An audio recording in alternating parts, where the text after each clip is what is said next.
A paz do Senhor, Brasil!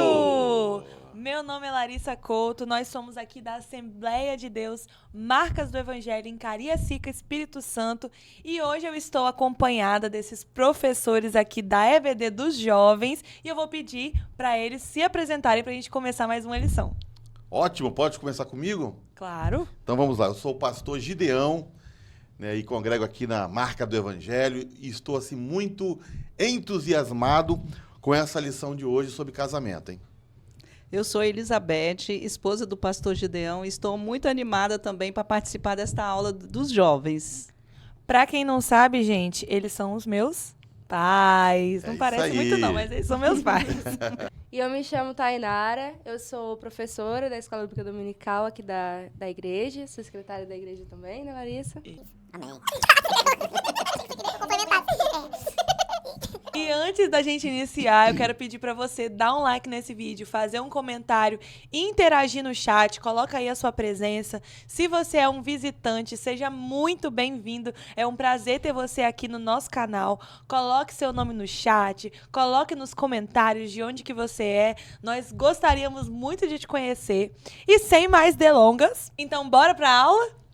Bora! Vamos. Oremos então, né? Senhor, te agradecemos neste momento, ó Pai, que vamos ministrar esta aula para os jovens, que o Senhor esteja presente conosco, que o Teu Espírito Santo nos oriente, nos dê sabedoria e que abençoe também os nossos irmãos, os nossos jovens e todos aqueles que estão ouvindo e participando dessa aula. Assim nós oramos no nome de Jesus, o Teu Filho. Amém. Vamos agora para a nossa leitura bíblica em classe. A paz do Senhor, jovens! Meu nome é Vitória e eu estou aqui hoje para fazer a leitura bíblica em classe da nossa lição de hoje, que se encontra lá em Marcos 10, do versículo 1 ao 9. E levantando-se dali, foi para o território da Judéia, além do Jordão, e a multidão se reuniu em torno dele, e tornou a ensiná-los como tinha por costume. E aproximando-se dele, os fariseus perguntaram-lhe, tentando: é lícito ao homem repudiar a sua mulher? Mas ele, respondendo, disse-lhes: que vos mandou Moisés? E eles disseram: Moisés permitiu escrever carta de divórcio e repudiar. E Jesus respondendo disse-lhes: pela dureza do vosso coração vos deixou ele escrito esse mandamento. Porém, desde o princípio da criação, Deus os fez macho e fêmea. Por isso deixará o homem a seu pai e a sua mãe e unir-se-á à sua mulher. E serão os dois uma só carne. E assim já não serão dois, mas uma só carne. Portanto, o que Deus ajuntou, não separe o homem. E foi isso. Tchau. Amém! Juventude, essa revista está muito especial. Ela tem tratado de aspectos que estão dentro da nossa realidade, né? Hoje nós vamos estudar sobre a realidade bíblica do casamento cristão, né? Amém. E dentro dessa matéria de hoje, por assim dizer, queremos ver a interação de vocês aí no chat, porque vamos falar sobre corte, vamos falar sobre o casamento em si, vamos falar sobre divórcio, vamos explicar a importância do casamento para a vida do jovem, do adulto também, do velho, quem chega lá, né? Então, vamos ver aí muitas questões importantes sobre o matrimônio que você não pode deixar de entender antes de você se casar. Amém, jovem? Amém! Todo mundo que quer casar aí, digita amém no chat. Eita glória! Então já vamos começar assim com uma pergunta para esse casal, né? Esse casal maravilhoso que veio aí ministrar essa aula para nós. Quantos anos de casado? 30 anos. 30 anos de casado. Nem então... parece. Somos jovens. Parece que foi ontem. Jovens. Então, 30 anos de casado não são 30 dias. Com certeza eles têm muitas coisas aqui para nos ensinar nessa aula de hoje. Então, já vou começar com uma pergunta para eles. Sendo o casamento uma instituição divina, que lugar ele deve ocupar na vida do cristão, do jovem cristão?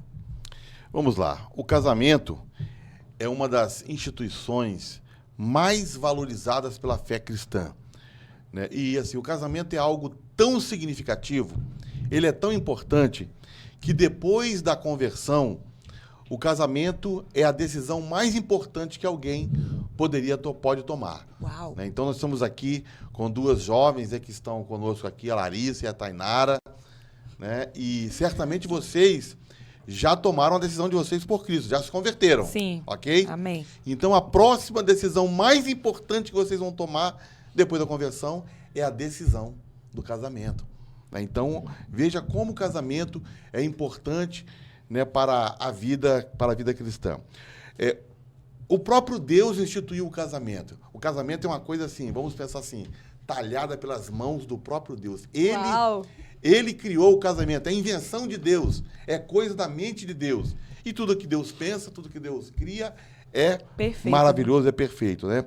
Então, e Deus criou o casamento e ele abençoou o casamento. A bênção dele está sobre o casamento, está sobre o marido, está sobre a mulher, está sobre os filhos. E essa instituição, que é o casamento, ela foi criada para ser duradoura. Né, Elizabeth? Isso. Nós já temos 30 Amém. anos, né? Isso, vai completar, né? Vai completar? Vai, dia 23 de julho. 23 de julho faremos 30 anos. 30 Já estou me anos. antecipando, né? Agora, tem aquela frase, Elis, né? Vou chamar ela de Elis aqui. Tem aquela frase que diz assim, vamos casar, se não der certo, a gente separa. Isso é certo? Não, claro que não. Se o casamento foi feito para ser duradouro, Foi então instituído por Deus, né? essa frase está completamente fora, né, do Completamente. âmbito das Escrituras. E uma outra frase também que a gente ouve por aí é a seguinte, até que a crise nos separe. Né? Também não. não está correta, né? Quando você está na presença de Deus, pode vir qualquer tipo de crise, né, que você consegue superar. Agora, uma experiência pessoal, né? Nós temos, eu e Elis, temos 30 anos de casados, estou considerando isso, né? E, assim, somos casados, eu sou pastor, nós temos 2 filhos, 2 lindos filhos, né? Eu posso dizer por mim que eu sou feliz, eu sou uma pessoa realizada. Você Amém, é feliz também, realizada? Sim, amém. Glória a Deus. E olha só, e se eu cheguei até aqui, né, falando um pouquinho de mim, se eu cheguei até aqui, né, se hoje eu sou um ministro do Evangelho, se hoje eu sou uma pessoa feliz, se eu sou um homem realizado, é porque a Elizabeth está ao meu lado. Né? E ministerialmente, ela é 50% do meu ministério. Não é 10%, não é 30%. Né? Então, eu não seria quem eu sou se ela não estivesse ao meu lado e não tivesse, né, com a sua sabedoria, com a sua capacidade, com a sua inteligência, né? Se ela não estivesse junto comigo, me fazendo caminhar, me fazendo crescer e me fazendo chegar até onde eu cheguei. Amém. I love you. Coraçãozinho. O solteiro não tem um dia de paz mesmo. Então, veja bem, o casamento ocupa um lugar vital na vida do cristão. É verdade. Amém. Amém. E a gente vê, né, que o casamento é uma instituição que foi criada, instituída por Deus.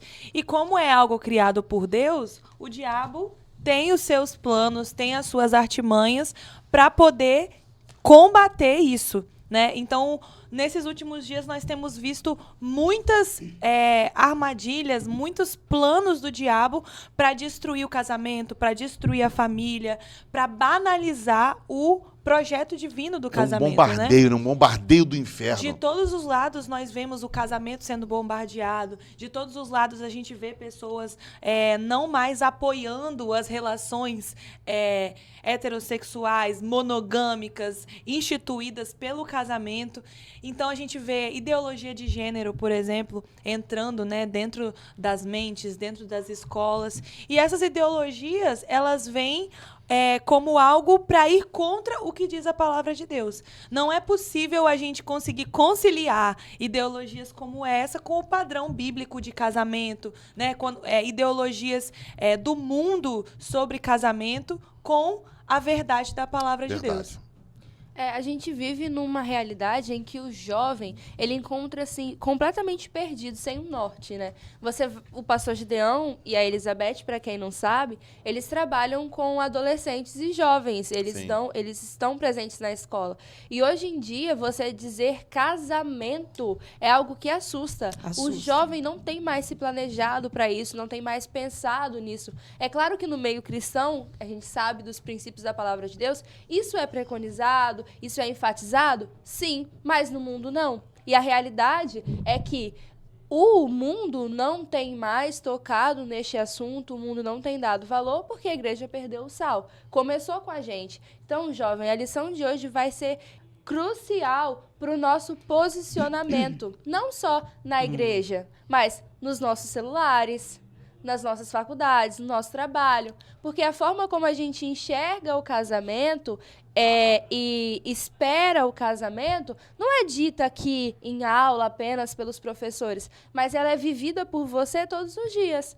Uma moça que fala que quer um casamento abençoado, que quer ser feliz, que quer ver essa realização assim, ela precisa estar se preparando para isso. Ela tem que cuidar do coração dela. Da mesma forma, o rapaz.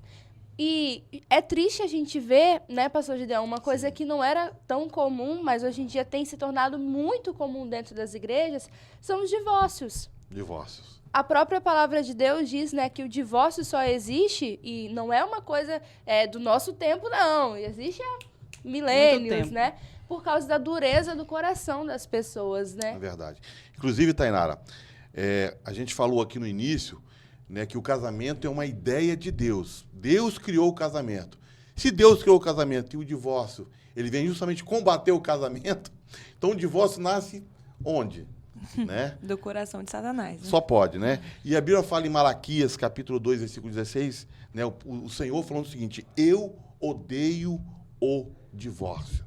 Se Deus criou o casamento, se ele planejou o casamento, e se ele espera que o homem se case com a mulher e os dois vivam bem, debaixo da bênção do Senhor, então o divórcio é algo que é algo estranho nessa relação. E é tão triste a gente ver casais, principalmente os famosos que estão muito expostos, eles se casam num dia e literalmente no outro eles estão se divorciando. Tem pessoas que casam que a gente olha e fala, gente, é para divorciar, a pessoa sabe que vai divorciar e tá se casando. E hoje em dia, né, você citou famosos, né, celebridades, a gente vê, infelizmente, uma banalização do casamento.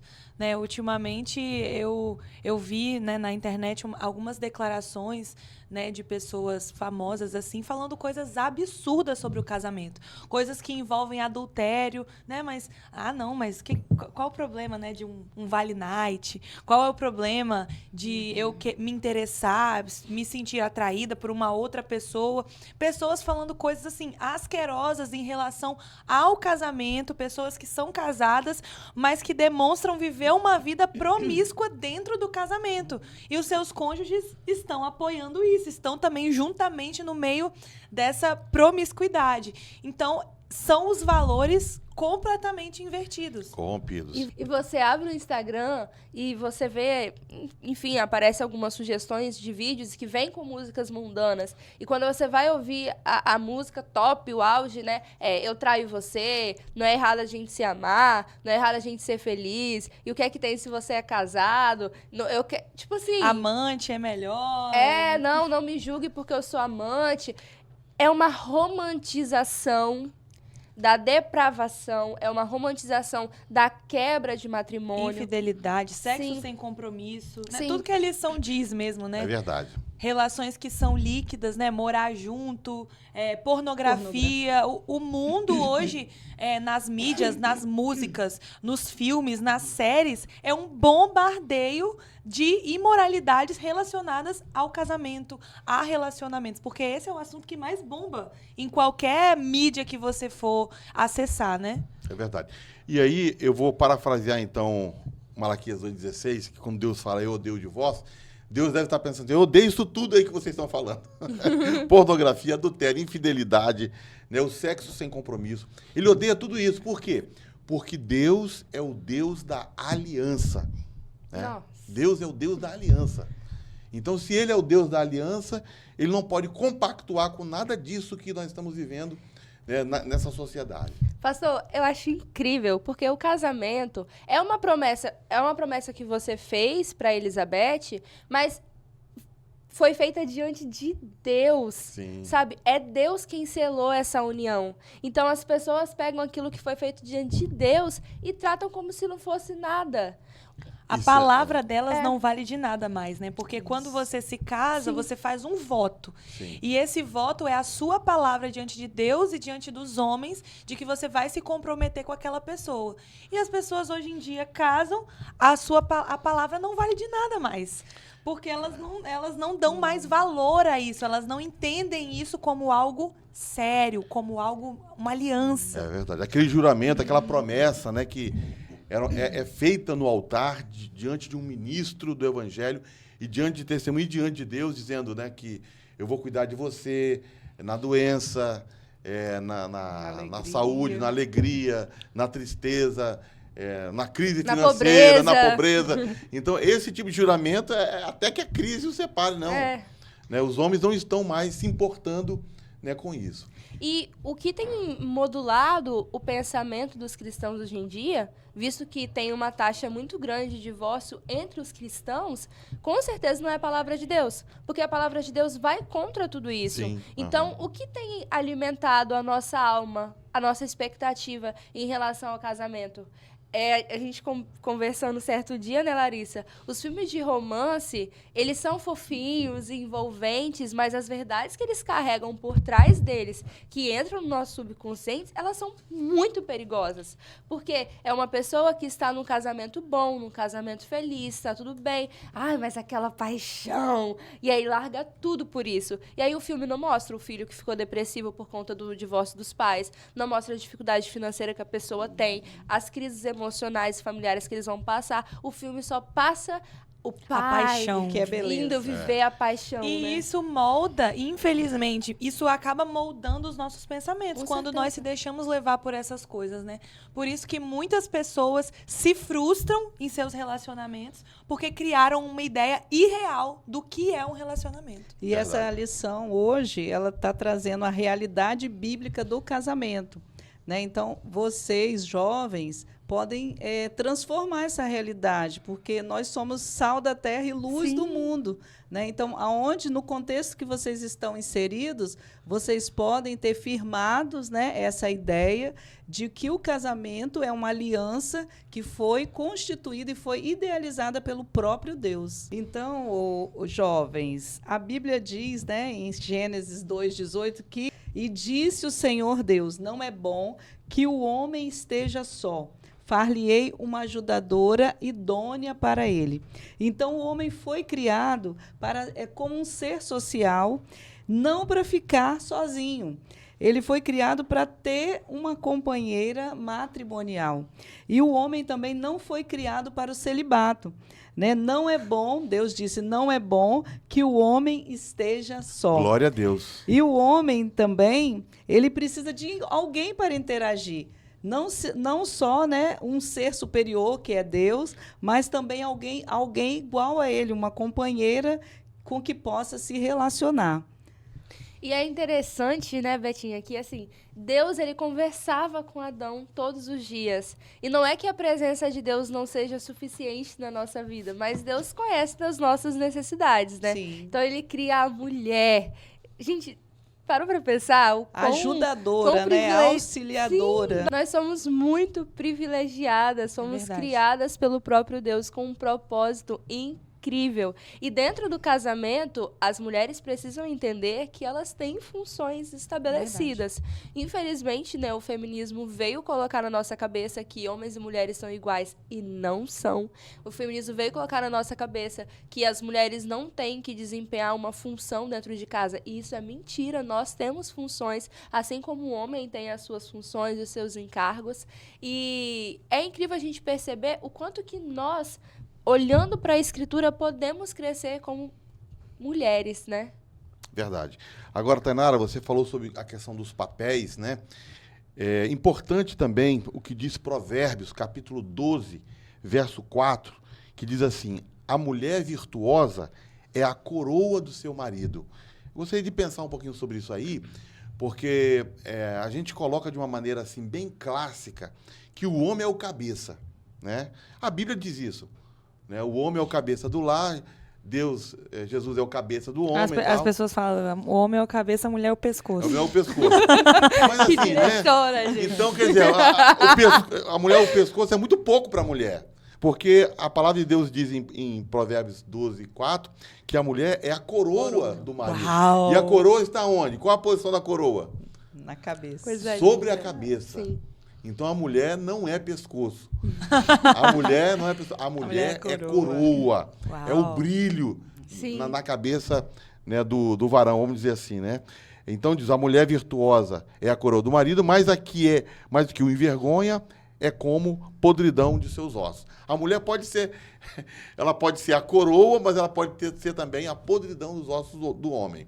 Então basta que a mulher se posicione, né, e seja, que ela cumpra o seu papel, Seja né, estabelecido na verdadeiramente palavra de coroa. Deus, e seja uma ajudadora do seu marido, que ela vai estar sendo a coroa dele. É legal isso, né? Mulher Sim. é a coroa. E mais, né, pastor? Os jovens aí que querem se casar e, assim, bens e tesouros vêm dos pais, Provérbios diz. Mas a mulher excelente, ela vem do Senhor.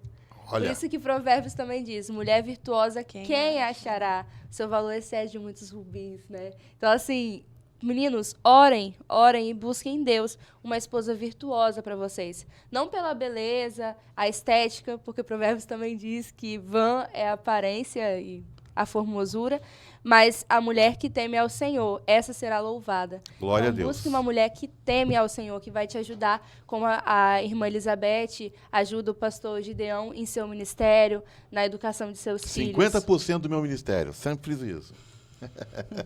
A paz do Senhor, jovens, tudo bem com vocês? Na aula de hoje, nós vamos ver quais ideias erradas sobre o casamento que vocês já ouviram. É que você precisa casar para ser feliz, sendo que isso não tem um fim em si mesmo. Você não casa para ser feliz, você casa para fazer o outro feliz. Essa que tem que ser a nossa preocupação. Bom, o que eu já ouvi de errado sobre casamento eu já ouvi muito casais reclamando que depois que casa o amor acaba. Então, por exemplo, é como se o namoro durasse até o casamento e depois do casamento toda aquela magia, toda aquela coisa acabasse e depois se tornasse um terror, um pesadelo, uma coisa cansativa. Então, era isso uma coisa que eu sempre ouvi sobre o casamento. Então, uma ideia errada que eu já ouvi sobre o casamento é que são as mulheres que mandam no relacionamento. Tem aquele exemplo, né, que as pessoas sempre falam que a última palavra é do homem, sim senhora. Então, tipo assim, um total absurdo. Quem manda em casa é a patroa. Essa é uma das coisas que é errada no casamento. Bom, o que o pessoal fala sobre casamento é que não tem nada a ver. Que casamento é um contrato. Casamento não é um contrato, não é revogável, não tem fim, não tem cláusula. Se estragar, acaba, não tem nada a ver isso. O casamento é uma aliança, independente do que aconteça, seja se o seu cônjuge vai passar por qualquer situação, você tem que estar do lado dele. É irremediável. Ideia errada do casamento. Minha noiva, minha esposa ficou feia, caiu o cabelo, eu vou separar dela. Jamais.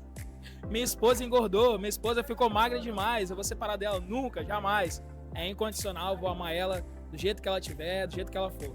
E essas foram as respostas de vocês sobre as ideias erradas sobre o casamento que a gente já ouviu por aí. Tchau! Muito bem, vimos aí os nossos jovens falando algumas ideias erradas que eles já ouviram sobre casamento. E existe uma ideia errada do mundo sobre o casamento que diz que casamento é um contrato, né? Tem gente que fala assim, não, porque casamento é só um contrato, é só um pedaço de papel.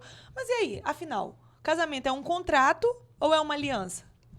Então, é muito importante essa questão, né? A Bíblia, ela ensina que o casamento é uma aliança, mas a nossa cultura, né, na nossa sociedade, vê o casamento meramente como se fosse um contrato. E eu tenho aqui um contrato, ó, o contrato do nosso casamento, nossa certidão de casamento, não é, Elizabeth? Isso. Mostra aí, ó. Mostra aí, a certidão do nosso casamento. Então, mas pra gente o casamento não é simplesmente um contrato, é uma aliança, é algo assim muito mais profundo, né, do que simplesmente um contrato. E a gente vê assim que nem sempre os valores culturais vão estar de acordo com os valores da palavra de Deus. E quando os valores, né, culturais são divergentes do valor da palavra de Deus, a gente fica com a palavra, né? Então vamos apresentar aqui, Elis, algumas diferenças, né, em relação ao casamento como contrato e ao casamento como aliança. A primeira diferença, os contratos geralmente são temporários, eles têm um prazo. O casamento como aliança não tem prazo, não tem vencimento. Quando a gente casou, a gente não disse, olha, ficaremos casados até tal dia, até tal mês, até tal ano, não. Né? Pelo contrário, é até que a morte os separe, né? Então, você se comprometeu comigo por toda a vida. E eu também me comprometi com você por toda a vida. Né? Um contrato, ele geralmente tem um prazo de validade. A segunda diferença é que os contratos minimizam o perdão. Se você infringir as regras, né, contratuais, você vai ser penalizado. Multas, cancelamento do contrato e outros. No casamento como aliança, nós entendemos que nós estamos casando com um pecador, né, ou uma pecadora, e isso implica que você tem que perdoar seu cônjuge se ele falhar. Né? Mas nós temos que ter uma atenção nessa observação, que isso não dá licença, não deve ser licença para pecar. Nós devemos ter todo o cuidado com a infidelidade, com a violência e os outros graves comportamentos. Não é verdade? É verdade. Ai, Genoveva, não sei mais o que eu faço com aquele lote. Tá lá abandonado, você não faz nada. Não decide, não toma uma postura. E o lote tá lá. Toda vez que vai fazer alguma coisa, quer mudar, eu não sei mais. E a gente fica aqui pagando caro nesse aluguel. Vou abandonar aquilo lá. Vou morar debaixo da ponte. Bem te deu seu nome, né? Sua mãe, né? Jeremias, o homem das lamentações. Porque só fica lamentando, mas não faz nada. Não faz nada. Pelo amor de Deus, né, meu filho? Olha só, postura. Eu não aguento mais, eu não aguento mais. Não aguento mais isso. Postura de sacerdote da casa, meu filho. Você não vai só fazer fala a nada, mesma não? coisa, repete. Parece um gravador. É bem eu que falo igual um gravador. Maritaca, bicho. É Maritaca. bem eu que falo igual um gravador reclamando. Ó, Ai, chega. vai, faz. Chega. Não sei o quê. Chega. Ah, pelo amor de Deus. Acabou. Então, a gente viu aí, né, comportamentos inadequados, né, no casamento, né, que certamente prejudicam o dia a dia, né, da convivência do casal. E a irmã Elis falou sobre a questão do perdão, e eu queria dizer para você que é jovem, né, que você que projeta aí um casamento dentro de pouco tempo, né, você que está pensando, tem esse projeto de casar, saiba que o perdão, né, é algo que deve acompanhar os cônjuges a vida toda, porque nós temos, inclusive, uma palavra que Cristo falou, dizendo o seguinte: se você não perdoar, né, os homens as suas ofensas, você também não será perdoado. E vocês sabem quem a gente mais tem que perdoar na vida? Sabe quem? O cônjuge. O cônjuge. Por que é o cônjuge? Porque ele é a pessoa que mais a gente vai conviver. Eu já ouvi, assim, recentemente eu ouvi de um casal que a moça falou assim, a mulher, né? Já tem 30 anos de casado e eu ainda a toalha ainda tá em cima da cama. Então, tem que continuar perdoando. Assim, não tô falando que foram vocês, não. Tô falando que foram vocês, não. Mas tem que, se não tiver perdão nessas mínimas coisas, né? Não consegue durar 20, 30, 50 anos. É verdade. Uma coisa importante também é que nos contratos, se a gente vê o casamento como contrato, a gente vai pensar o seguinte: quais são os meus direitos? Geralmente um contrato, ele vai expressar, né, o seu interesse, a sua parte, o que você vai obter. Né? Então, quer dizer, quais são os seus direitos, quais são os seus privilégios. Né? Ao passo que o casamento como aliança, o bem maior não são os meus direitos, e sim o nosso relacionamento. Nós temos aliás, temos que até pensar mais ainda no outro do que em si mesmo. Não é isso? Porque casamento não é para você ser feliz. Casamento é para você fazer o outro feliz. Não é assim, Elis? Isso, é verdade. E existe uma ideia do mundo que é contrária a isso, que diz que eu preciso ser feliz, a qualquer custo. Né? Não, eu vou me casar e se eu não estiver feliz, eu vou me separar. Essa semana eu vi um relato do jogador Kaká. onde ele falava um pouco sobre o processo de separação que ele teve, né? Que ele se separou da primeira esposa e ele disse que a esposa não quis mais ter o relacionamento. Ela chegou para ele e falou: olha, eu quero me separar, não tem nada de errado, mas eu não estou feliz. E eu quero ir embora. E assim ela decidiu, pegou as coisas dela, saiu de casa. Ele disse que tentou fazer de tudo para continuar com a relação, mas ela simplesmente estava decidida. Eu não estou feliz e eu vou sair. Então, essa é a mentalidade do mundo hoje. Eu quero satisfazer os meus desejos. E se eu não estou satisfeita, não tem mais interesse de eu continuar nessa relação. Por que continuar na relação? E não é isso que a palavra de Deus nos ensina. Contra, né? Contra o que a palavra de Deus... Os princípios da palavra de Deus. Está determinado para nós, né? E o casamento também, essa aliança, ela implica em santidade, né? Enquanto um contrato não tem relação com a santidade. Porque o casamento é uma aliança, é santo, né? E é por isso que nós nos referimos ao casamento como santo matrimônio. Dizer que seu cônjuge é santo não significa que ele é perfeito, mas a santidade significa que seu marido ou sua esposa, ele vai ser separado para um propósito mais elevado, que um vai pertencer ao outro, ou ele ou ela não é mais comum, né? É mais especial, ele é único. Ele é seu e você é dele. É triste você perceber que muitos casamentos estão assim tratando como se fosse um qualquer, né? É porque a relação não chega nesse princípio de santidade, Sim. né? Santidade é a seriedade que é o santo matrimônio, né? É um relacionamento que foi instituído pelo próprio Deus, né? Como nós já falamos. Muito bem. E aí também tem uma outra questão que a gente pode comentar aqui, é a questão, né, do comprometimento, do respeito, da honra, da atenção que um deve ter com o outro, né? Que o marido deve ter com a mulher e a mulher com o marido. E aí tem aquela famosa frase também que diz assim... os dois têm que estar vigilantes, né? O marido e a mulher vigilantes. Por quê? Porque não existe amizade, a gente poderia até acrescentar, não existe intimidade entre um homem casado e uma outra mulher que não seja a sua esposa. E o contrário também é verdade. Vice-versa. Não existe amizade, né? Tampouco intimidade, tampouco deve haver intimidade entre uma mulher casada e um outro homem que não seja o seu próprio marido. Então, quando o casal se desrespeita nesse nível, abre brecha para a infidelidade, né? E nós estamos vendo aqui, né, que o marido ele deve ser totalmente separado para a sua esposa e a mulher totalmente separada para o seu marido. E é interessante que no casamento é uma aliança, e não é só uma aliança de duas pessoas. É uma aliança de duas pessoas e Deus. Né? A Bíblia fala em Eclesiastes, né? E o cordão de 3 dobras não se quebra tão depressa.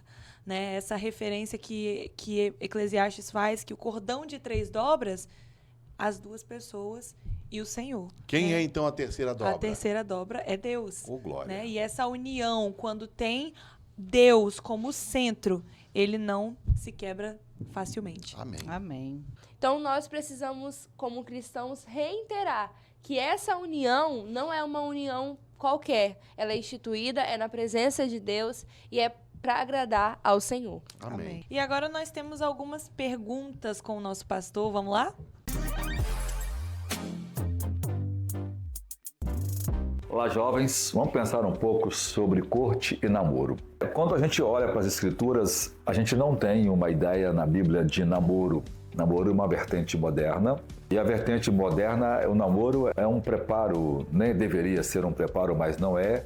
Na verdade, é uma pré-experiência casamental. As pessoas acabam se envolvendo fisicamente, às vezes sexualmente, e faz um test drive, por assim dizer, né? Então, nas Escrituras, as pessoas não eram assim. Elas oravam, né? E os pais ajudavam os filhos. E, normalmente, quando a mulher já estava aguardando o seu marido, quando ele se aproximava e havia expectativa, né? Ela sempre estava disposta a amar aquele homem. O homem também normalmente olhava para a mulher e gostava, porque havia sempre uma expectativa, né? Essa expectativa produzia o amor. Então, a corte é uma aproximação gentil, onde as pessoas vão conhecer famílias, vão estar orando, até que Deus torne claro esse sentimento no coração, primeiramente dos pais, depois dos filhos. A palavra final de um casamento é sempre dada ao pai e à mãe. A palavra secundária é dada aos noivos. Por isso, nas Escrituras, foi Deus quem escolheu uma noiva para Jesus. No tempo do Antigo Testamento, os pais ajudavam os filhos, né? E muitas vezes os pais até davam as filhas em casamento a outras pessoas. Inicialmente isso era muito bom, mas enfim, por causa do pecado humano, isso tornou outros aspectos, né? E tornou impraticável nessa cultura que nós conhecemos hoje. Então a corte é uma percepção de aproximação gentil, onde o rapaz e a moça vão juntos com os pais orarem para descobrir se aquilo é a vontade de Deus. Se aquilo é a vontade de Deus, então eles firmam um propósito de casamento, que logo vem um noivado e depois o próprio casamento. A questão é, o que é defraudar uma pessoa emocionalmente? É você alimentar nela um sentimento de esperança e não satisfazer esse sentimento emocional de se casar com alguém. Por causa desse comportamento de namoro que o mundo criou, muitas moças e rapazes foram defraudadas. Hoje, a pessoa se casa e ela já foi defraudada diversas vezes por outros homens ou por outras mulheres. Dificilmente essa pessoa terá uma alma saudável ou emoções curadas, porque suas emoções sofreram golpes que deixaram cicatrizes no seu coração e isso nunca mais apaga.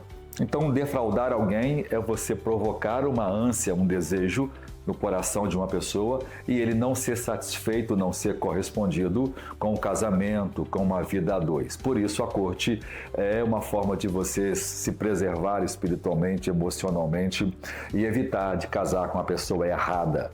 Se os pais, se a oração, se os pastores não ajudar nesse processo, dificilmente uma pessoa vai escolher de forma coerente. A outra pergunta é, Deus tem uma pessoa preparada para nós?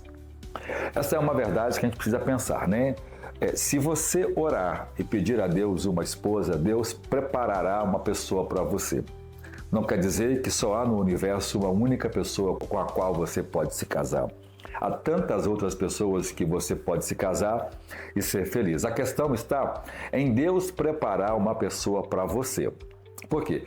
Porque você desenvolve características e comportamentos que Deus precisa preparar você e a pessoa com quem você vai se casar para que essas arestas sejam desfeitas e vocês sejam perfeitamente felizes. Então, na verdade, Deus prepara alguém para você quando você primeiro se submete à palavra de Deus, quando você espera em Deus e quando você ora sobre isso. Então Deus com certeza vai trazer alguém em um momento muito específico em que tudo vai correr coerentemente. Os pais vão aprovar primeiramente. Ninguém deve se casar com uma pessoa que os pais não aprovam. A prova de que o casamento será maldito e será uma tragédia e os noivos vão sofrer consequências horríveis é quando o pai ou a mãe se opõem a um casamento e os filhos desobedientemente se casam. Esse comportamento traz maldição e esses filhos vão se perder para sempre. Mas aqueles que obedecem à corte para promover pureza, para se guardar para o casamento, serão felizes e terão uma vida profunda em Deus e terão famílias saudáveis, funcionais e que serão instrumentos poderosos nas mãos de Deus. Deus abençoe vocês.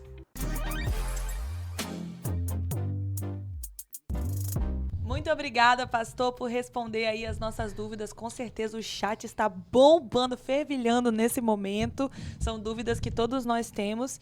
E agora a gente vai falar sobre as funções, né? E aí, qual é a função do homem, da mulher, né? Como que deve ser isso dentro de um casamento bíblico? Muito bem. Deus estabeleceu algumas funções, né, para a mulher, para o homem. Em relação ao homem, diz assim a palavra de Deus em Efésios 5, vós, marido, amai as vossas mulheres, como também Cristo amou a igreja e a si mesmo se entregou por ela. Então, esse mandamento do amor, né, é o Senhor falando o seguinte, homem, ame a sua mulher. Né? Não tem outra possibilidade, não tem outra coisa que ele deva fazer, né, que seja mais importante do que ele amar a sua esposa. Agora, existe um padrão nesse amor. Qual é o padrão? É o amor de Cristo para com a sua igreja. E o amor de Cristo, o amor que Jesus amou a igreja, é o amor sacrificial, o amor ágape, porque ele amou e se entregou pela igreja. Então, o homem deve amar a mulher nessa intensidade.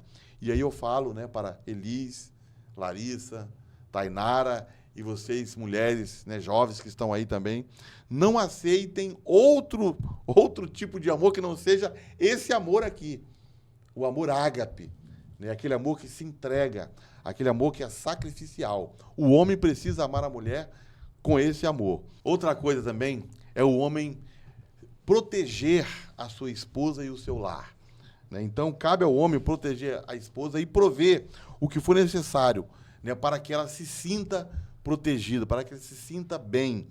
Então, essa proteção deve ser física, deve ser emocional e deve ser também espiritual. Então, o homem, ele é o sacerdote do lar. Amém. Então, o esposo deve honrar sua esposa, pois ela é participante da vida eterna.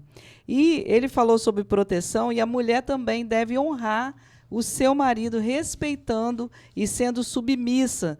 A submissão ela é estar debaixo da mesma missão, conforme Efésios 5, 22 e 24, que diz: vós, mulheres, sujeitai-vos a vossos maridos como ao Senhor, porque o marido é a cabeça da mulher, como também Cristo é a cabeça da igreja, sendo ele próprio o salvador do corpo, de sorte que, assim como a igreja está sujeita a Cristo, assim também as mulheres sejam em tudo sujeitas a seus maridos. Muito bem, eu tenho uma pergunta agora para Tainara e para Larissa. A Bíblia fala que a mulher tem que ser submissa ao marido. A mulher tem que se sujeitar ao marido. Sabemos que vocês são duas jovens, inteligentes, universitárias. Larissa já é mestre em farmácia. Tainara está terminando o curso de Direito. Como que vocês, né, enxergam essa submissão hoje, nesse mundo, nesse tempo que nós vivemos hoje, onde a mulher alcançou assim, muita liberdade, onde a mulher pode realizar os seus projetos, os seus sonhos, e como vocês enxergam que vocês precisam ser submissa ao marido, né? Parece que é uma ideia que vai um pouco contra a cultura que nós estamos vivendo, né? De liberdade da mulher, que a mulher faz o que quer, né? Meu corpo, minhas regras, coisas que vão por essa linha aí. O mundo, ele distorceu a ideia de submissão, né? O mundo pega a palavra submissão e usa como se fosse uma coisa inferior. É assim que o mundo enxerga. Mas a submissão, de forma alguma, é você estar inferior ao homem. É você se submeter à liderança de alguém. Da mesma forma que eu me submeto à liderança de Deus, à autoridade de Deus. Então, se o Senhor instituiu que dentro do casamento o homem é o cabeça e a mulher deve se submeter à liderança do marido, então nós seremos submissas, né? E a Bíblia é muito clara quando ela diz que nós devemos ser submissas ao marido, né? Então, ao que ele disser, porque ele é o sacerdote do lar. Ele é o responsável. Quem vai responder diante de Deus sobre essa família, sobre esse relacionamento, não é a mulher, é o homem. Então, eu enxergo a submissão, na verdade, como uma forma assim, de proteção mesmo, né? E de que alguém precisa liderar. E Deus escolheu que fosse o homem.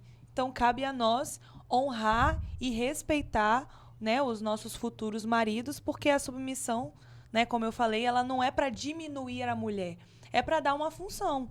A mulher se submete ao homem, o homem ama a mulher como Cristo amou a igreja. Deus, ele é muito sábio em tudo o que ele faz. Deus, em sua sabedoria, sabe que para o homem é muito mais difícil a demonstração de amor, carinho e afeto. Então ele vem e diz ao homem, ame, né? Ame a sua esposa, dê a sua vida por ela. E enquanto que a mulher, ela é ousada, ela quer fazer, ela quer tomar ir, a frente. e quer tomar a frente. Então Deus diz, fala, se submeta ao seu esposo. Se nós seguirmos os princípios da palavra de Deus, nós teremos uma vida feliz e equilibrada. Eu vejo, igualzinho a Larissa, a submissão como uma proteção. Se você disser isso em qualquer outro ambiente que não seja na igreja, você quase levou uma pedrada na cabeça. Você tá louca? Nunca que eu vou me submeter a um homem, nunca que eu Não vou abaixa a deixar cabeça pra homem, né? um homem mandar em mim. E assim, mas dentro da palavra do Senhor, nós sabemos que quem foi enganada foi Eva. A mulher tem por natureza ser audaciosa e querer tomar decisões que o homem precisa pensar. E aí, juntos, eles conseguem fazer algo muito, muito incrível, muito lindo. Então, meninas, mesmo que a Marvel, as músicas, o mundo diga pra gente que somos empoderadas e tudo mais, querendo dar à mulher um status e com a mesma mão que ela dá o status, ela tira. Porque ela deprecia a mulher, ela tira o valor da mulher. Então, ela fala pra mulher que ela é empoderada, mas ela ridiculariza, ela coloca em situações vexatórias. Nós, meninas, nós temos que entender isso. Nós seremos submissas a alguém. E cabe a nós escolher a quem vamos ser submissas. Então, o poder de escolha está na sua mão. Mas depois que você escolher, seja sábia.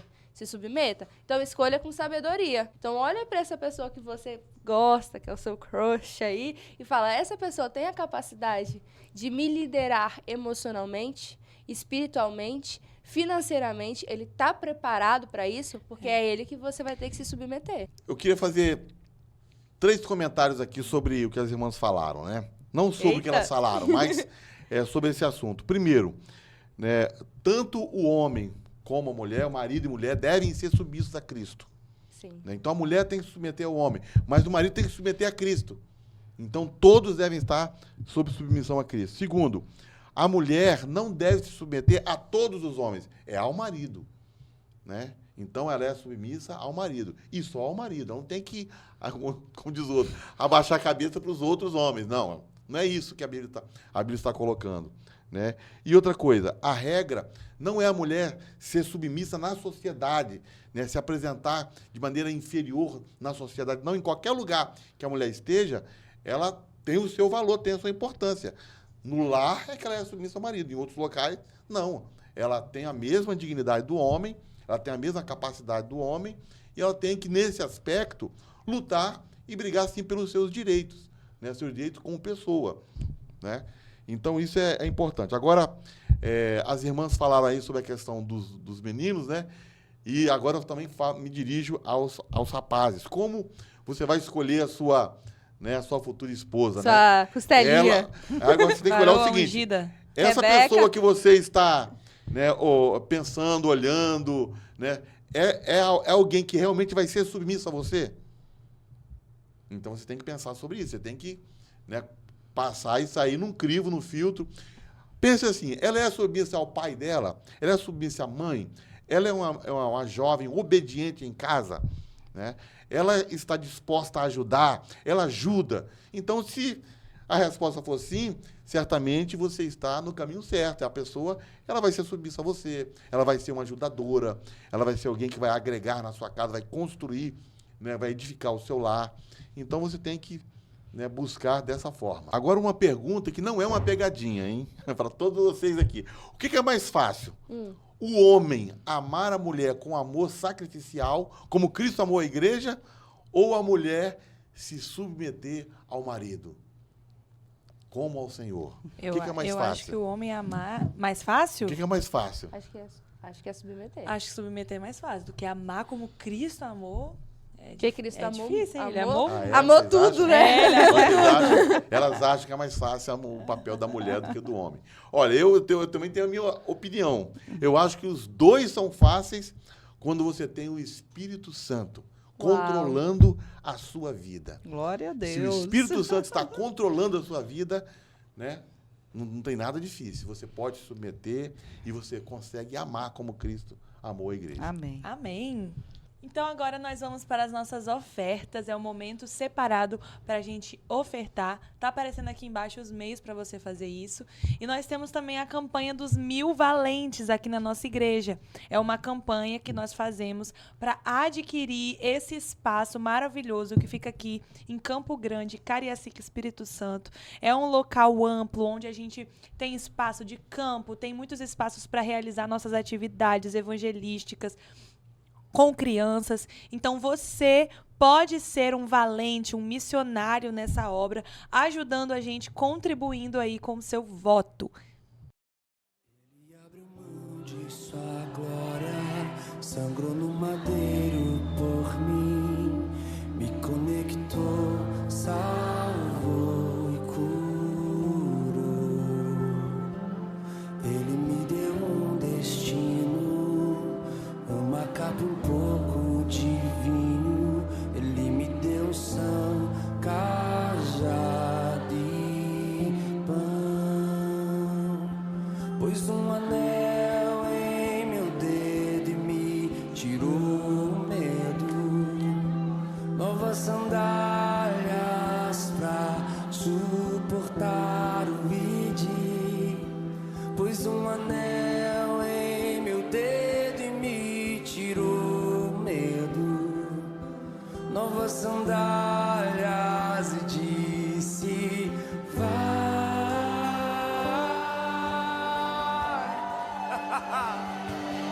E eu me despedi dos meus pais. Eu queimei minhas carroças e eu afundei meus barcos no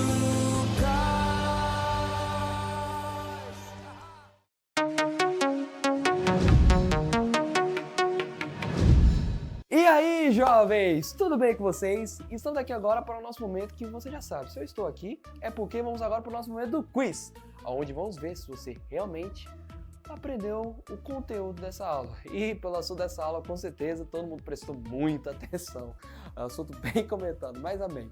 Vamos agora para a nossa primeira pergunta. Bom, vem comigo. Primeira pergunta. Cite 3 ameaças ao casamento instituído por Deus. A alternativa A, divórcio, adultério e morar junto. A alternativa B, infidelidade, amor e pornografia. A alternativa C, falha na comunicação, adultério e empatia. Ou a alternativa D, adultério, perdão e infidelidade. Vamos lá? Tempo na tela.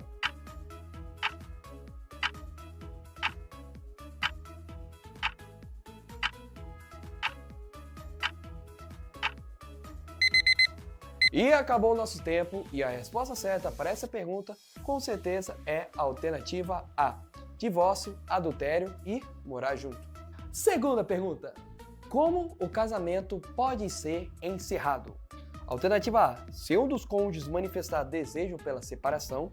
Alternativa B. Em caso de doença de um dos cônjuges. Alternativa C. Quando um dos cônjuges falece. Ou alternativa D. Em caso de crise financeira do casal.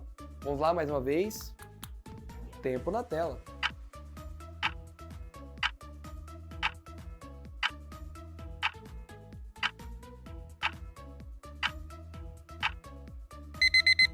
E olhando aqui pelo meu relógio, o nosso tempo acabou. E a resposta certa dessa pergunta, se você respondeu a alternativa A, se um dos cônjuges manifestar desejo pela separação, sinto muito, mas não sei de onde você está aprendendo isso, porque essa alternativa está errada. A alternativa certa, com certeza, é a C, quando um dos cônjuges falece. Terceira pergunta. Como o marido deve tratar a mulher? Alternativa A, amor, honra e proteção. Alternativa B, amor, ciúme e honra. Alternativa C, amor, fé e esperança. Ou alternativa D, honra, esperança e proteção. Vamos lá mais uma vez, respondem no chat, porque tempo na tela.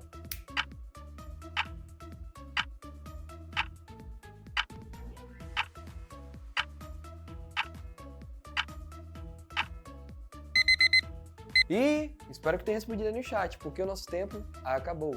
E a resposta certa para essa pergunta é a alternativa A: amor, honra e proteção. O que eu fiz aqui? E agora estamos na nossa quarta e última pergunta. Quais os papéis do marido e da esposa no casamento? Alternativa A: o marido é o cabeça e como tal deve mandar na esposa. Alternativa B: os papéis do marido e da mulher são iguais. Alternativa C: Deus designou papéis diferentes para o marido e a esposa. Ao homem coube o papel de governar a casa e a mulher o de auxiliar o marido no governo da casa.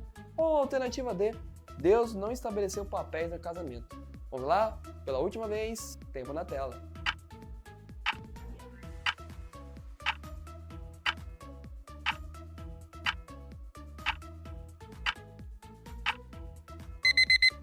E acabou mais uma vez e pela última vez o nosso tempo. E a resposta certa dessa última pergunta é a alternativa C. Deus designou papéis diferentes para o marido e a esposa. Ao homem coube o papel de governar a casa e a mulher o de auxiliar o marido no governo da casa. E foi isso, meus caros jovens. Espero que vocês tenham aprendido tanto mais do conteúdo da nossa aula, quanto também ter respondido com certeza e precisão cada pergunta do nosso chat. Espero que tenha acertado, hein? Então é isso e tchau!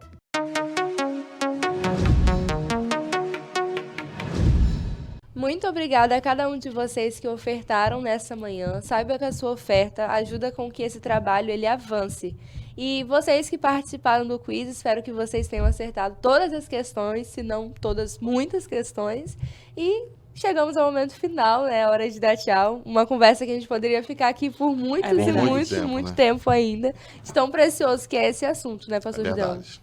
Muito importante. Vamos orar então, pedindo ao Senhor que nos dê um final de domingo abençoado e à noite estaremos aqui na igreja cultuando ao Senhor.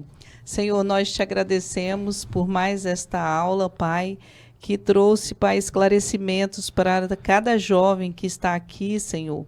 Ó, Pai, que o Senhor dê sabedoria, dê discernimento para que eles possam fazer, Senhor, as suas escolhas assertivas, Senhor, e que venham glorificar o Teu nome, Pai, em nome de Jesus. Amém. Amém. Tchau.